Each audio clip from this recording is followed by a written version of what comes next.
रश्मि की उम्र यही कोई 20-22 साल की होगी। 2 साल पहले बस दुर्घटना में उसके माता पिता का देहांत हो चुका था। उसका इस दुनिया में अपना कहने वाला कोई भी नहीं था। रश्मि को पढ़ने का बहुत शौक था। उसके पिता उसे कलेक्टर बनाना चाहते थे। उन्होंने रश्मि की पढ़ाई में कोई कसर नहीं छोड़ी। मगर उनकी अचानक हुई मौत से जैसे रश्मि के सारे सपने बिखरने लगे। घर में जो कुछ भी जमा पूंजी बची थी, उससे रश्मि ने किसी तरह अपने कॉलेज की पढ़ाई पूरी की। उसके मन में अभी भी कलेक्टर बनने का सपना फल फूल रहा था। मगर पैसे की समस्या मुंह बाए खड़ी थी। पर रश्मि ने भी हार नहीं मानी। अपनी कलेक्टर की पढ़ाई जारी रखने के लिए उसने एक घर में खाना बनाने और बर्तन मांजने की नौकरी कर ली। जब उसके दोस्तों ने कहा, अरे रश्मि, तू पढ़ी लिखी ग्रेजुएट होकर अब बर्तन मांजने और खाना बनाने का काम करेगी? कोई भी काम छोटा या बड़ा नहीं होता, और फिर ये काम मैं अपना जीवन गुजारने के लिए नहीं, बल्कि अपने सपने को पूरा करने के लिए कर रही हूँ। फिर रश्मि ने काम शुरू कर दिया। दिन भर वो जी तोड़ मेहनत करती और शाम को घर आकर पढ़ाई करती। जहाँ वो काम करने जाती थी, वहां से उसका घर करीब 5 मील पर था।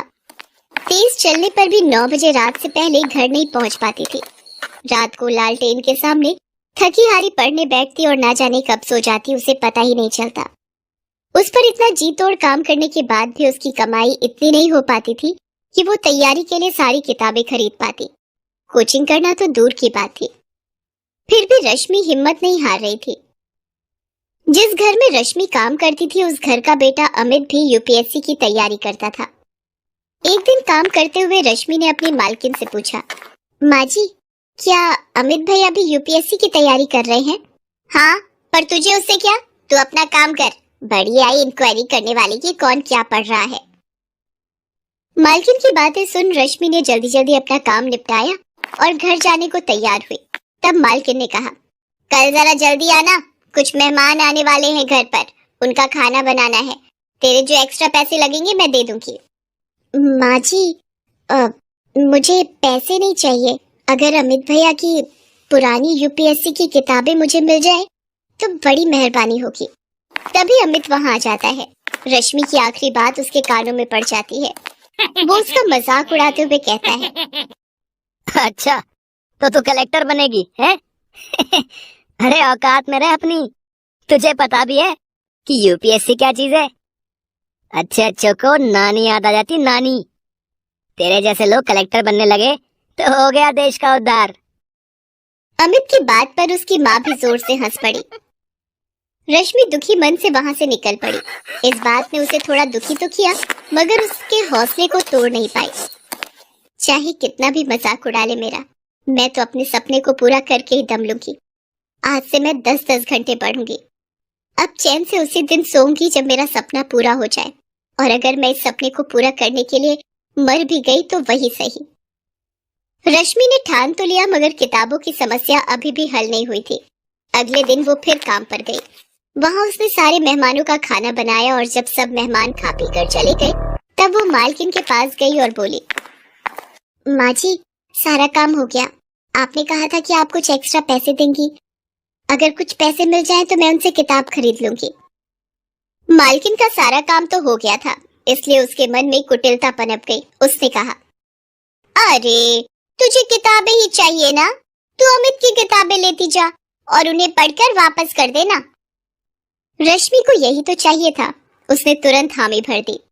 फिर उसकी मालकिन ने अपने बेटे अमित को बुलाया और कहा, बेटे, इसे अपनी कुछ किताबें दे दे, ये 2-3 दिनों में उसे पढ़कर वापस कर देगी। माँ के कहने पर अमित ने अपनी कुछ किताबें लाकर रश्मि को दे दी। इसके बाद तो जैसे ये सिलसिला ही चल पड़ा।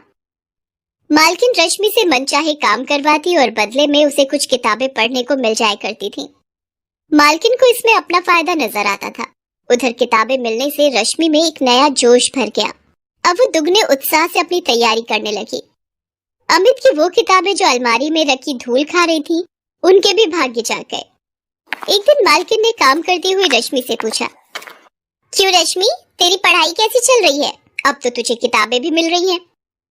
रश्मि कुछ बोलती इससे पहले ही वहां अमित आ गया और बोला, अरे इसकी पढ़ाई कैसी चल रही होगी? सारा दिन तो ये यहाँ रहती है, पढ़ाई क्या खाक करेगी? क्यों रश्मि, तुझे पता भी है कि इस परीक्षा में कितने पेपर होते हैं? हाँ भैया, मुझे पता है कि इसमें कितने पेपर होते हैं। मेरी तैयारी दोनों पेपरों के लिए पूरी है। अच्छा, तुम मेरे एक सवाल का जवाब दो कि खजुराहो के मंदिर का निर्माण किसके शासनकाल में हुआ था?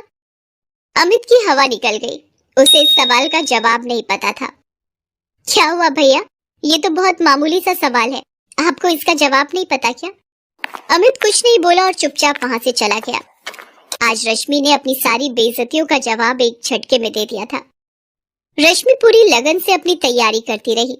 उसने पूरी परीक्षा का सिलेबस परीक्षा से 2 महीने पहले ही खत्म कर दिया। निश्चित समय पर परीक्षाएं हुई और रश्मि ने आसानी से प्री एग्जाम निकाल लिया। उधर अमित अपनी तमाम कोशिशों के बावजूद भी इसमें सफल नहीं हो पाया। रश्मि ने प्री की अपनी सफलता की बात किसी को नहीं बताई। जब तक मैं इंटरव्यू नहीं पहुंच जाती तब तक किसी को ये सब बताना ठीक नहीं है। इस तरह लगातार परिश्रम करते करते रश्मि ने मेंस की परीक्षा भी पास कर ली। अब सिर्फ इंटरव्यू देना बाकी रह गया था। इंटरव्यू से एक दिन पहले, देख रश्मि, कल अमित का जन्मदिन है, काफी सारे मेहमान आने वाले हैं, तू जरा जल्दी आ जाना। लेकिन माँ जी, कल तो मेरा आना मुश्किल है, कल मेरी आखिरी परीक्षा है। हाँ, बड़ी आई परीक्षा देने वाली, जितना बोला उतना कर। अगर कल तू नहीं आई तो फिर तुझे दोबारा यहाँ घुसने नहीं दूंगी। रश्मि ने मालकिन की बात नहीं मानी और निश्चित समय पर इंटरव्यू देने गई। मालकिन ने उसी दिन दूसरी नौकरानी रख ली। आने दो उस नवाबजादी को पगार मांगने, ऐसी खरी खोटी सुनाऊंगी कि जिंदगी भर याद रखेगी। मगर रश्मि उस दिन के बाद फिर कभी उस घर में नहीं गई। ईश्वर ने उसके भाग्य में कुछ और ही लिख रखा था।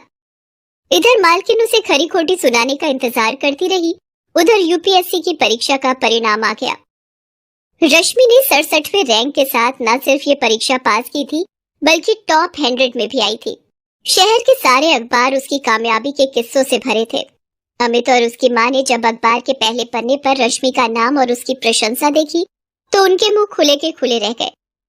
कल तक उनके घर में काम करने वाली ने आज अपनी मेहनत के दम पर वो मुकाम हासिल किया था कि अमित और उसकी माँ जैसे लोग उसके आसपास भी नहीं फटक सकते थे। उधर रश्मि आज बहुत खुश थी। आज उसकी सफलता ने न सिर्फ उसका और उसके पिता का सपना पूरा किया था, बल्कि अमित और उसकी माँ जैसे लोगों के मुंह पर ताले भी लगा दिए थे, जो किसी की हैसियत देखकर उनके दिमाग का अंदाजा लगाते हैं।